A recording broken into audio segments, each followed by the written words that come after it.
Speaking to Carl and David, I was speaking to them about, do they ever get the buzz to kind of get back in when they go to the big fights and they see the bright lights and they hear the walkout music? I know a couple of times on my Instagram story, I've put David's ring walk song on. He always replies to me going, "That's good memories." Is there anything that kind of sparks your interest and lights that flame back and makes you think, do you know what? I've seen Ricky Hatton's coming out to fight Barrera. Floyd Mayweather's still fighting at 45. Yeah, you know what? It's about a year ago I got in some decent shape, and I basically snapped my bicep in training, so wasn't able to punch for about 6 months. And when I was fighting, I didn't really get injured that much, except my hands. But I think I'm 50 years of age now. I'm a granddad. A few months ago, it's nice. Obviously, you always miss boxing. It's you always miss that euphoria, that adrenaline, that buzz. It's what made me and give me the life I have. But I think to go back in and fight, I ain't got the hunger anymore. And that's the reason I retired when I was 37 years of age. I retired because I lost the buzz to train. I won everything I wanted to achieve in boxing. Very blessed to retire undefeated, and not boxing retire me. So I need to stick to them goals and what I believed in. Joe, you mentioned your hands and the trouble that you had with your hands. Yeah. It's obviously well documented, but how much of a hindrance was the hand issues throughout your career? It was massive, Carl. I was a very big puncher. The first 22 fights, I knocked 21 out, and nobody knocks you back on his back. So I hit hard, and I suppose around 2009, I sustained an elbow. I couldn't spar. It's about 3 years I couldn't spar for fight, which is a miracle when you think about it. As you guys know, you need to spar. Yeah. So I suppose I adapted my style, so I could never load up the left hand like I used to be able to. So I love the big left hand over the top. I just started throwing more combinations and using my speed.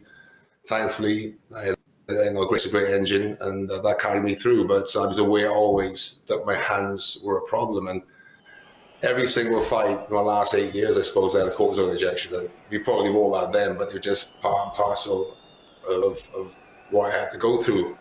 There was a time, I think, where I didn't box for nearly 12 months, and I spoke to my old promoter, and he said, "Joe, if you're either going to fight, you're not going to fight, or retire." And, I wasn't getting, the big money back then. We were just paying my mortgage, looking after my young kids. I had kids at a young age, so it's all about looking after them. And, thank God, the injuries healed up. The elbow healed up. I always had problems with my hand. Hence why, later on in my career, I didn't stop as many fighters as I would have liked to have stopped. But hey, I'm not going to complain.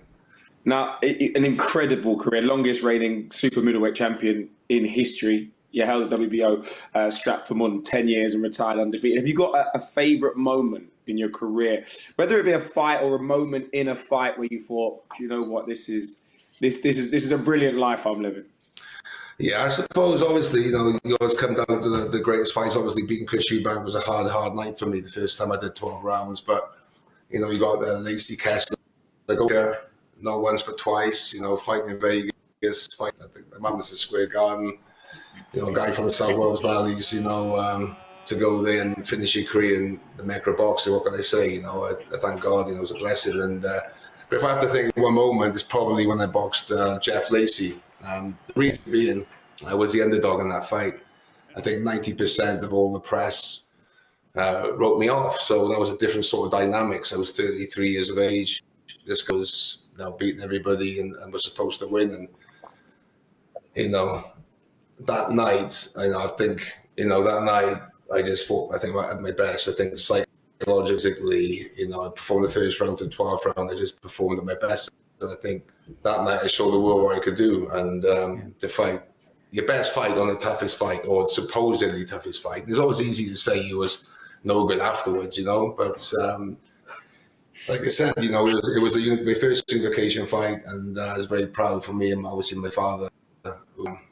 Do you think that was, Joe, do you think that was one that shut most of the critics' mouths? Because, yeah, as you said, you were an underdog going into the fight, but it was probably one of the most iconic wins of a British fighter, and how much of a beatdown it was, really. Yeah, Carl, definitely, because, beating you back in 97, I was one of the unification fights. Like, we all unified the belts, and it was very frustrating. My first unification fight was 9 years later.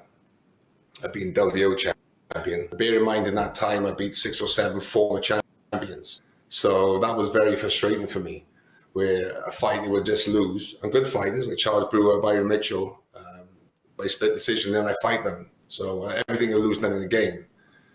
So, yeah, I think that was the difference. Obviously, fighting and beating an American, who the American Showtime basically brought him over to beat me, an Asian champion, who was washed up. So that was my way of showing, let's show what I could do. And, after that, I think not just over here in Britain, but I think in America, they sat up, and all my best fights come after that. I fought a unified titles against Mikko Kessler in my home stadium, and go to America twice and fight in 2, legend Hall of Famers. So it was a long time coming, a lot of hard work, a lot of injuries, a lot of downs. It wasn't always ups, as you know. I finished on my terms, and beat all the fighters I wanted to beat at the end.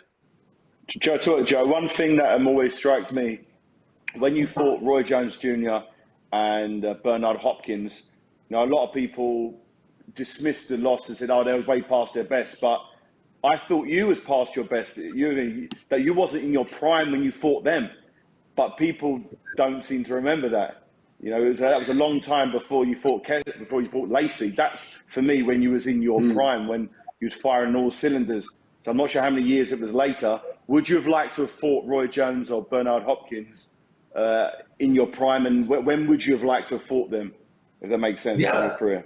Yeah, I would like to have fought them in the prime ifs, not ifs, mate. But as regards to Hopkins, it's always the case. I beat Hopkins, right? And then he wins the world title 50.